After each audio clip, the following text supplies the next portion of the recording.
Landing at JFK can be kind of intimidating, but the AirTrain system to get you into Manhattan is easier than ever to use. As you walk through the terminal, just follow the green AirTrain signs.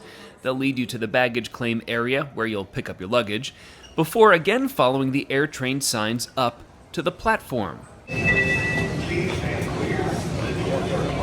Look up at the screens. You'll want to head to Jamaica Station, which is in Queens, and you could see the AirTrain arrives every 5 or 10 minutes. All passengers. It will be crowded, so let people off before you board.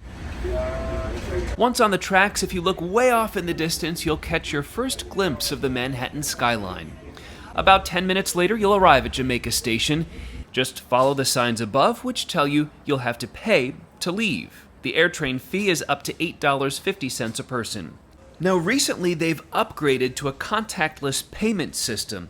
You've always had to buy a MetroCard from one of the kiosks, which can be kind of confusing. Now, you still can do that if you plan to ride the subway, but it's now unnecessary. You can just tap your credit card to the reader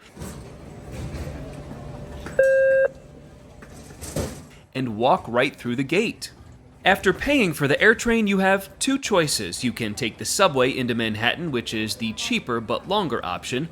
I usually take the Long Island Railroad. You just follow the signs outside to the platform and the ticket machine, and you'll almost always find someone there in a red jacket who's there to help if needed. You could take the Long Island Railroad either to Grand Central or to Penn Station, whichever is closer to your hotel. On this day, I'm going to take the 221 train to Penn Station, which you see boards on track 2.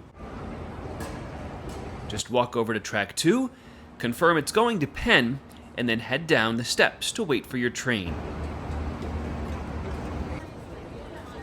It won't be long before the train arrives to take you into Manhattan.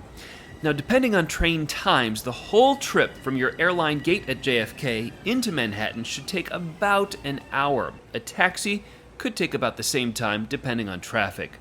Now, if you have a lot of people in your group or a lot of luggage, a taxi might make more sense. Otherwise, give the AirTrain a shot. It's really easy and really efficient.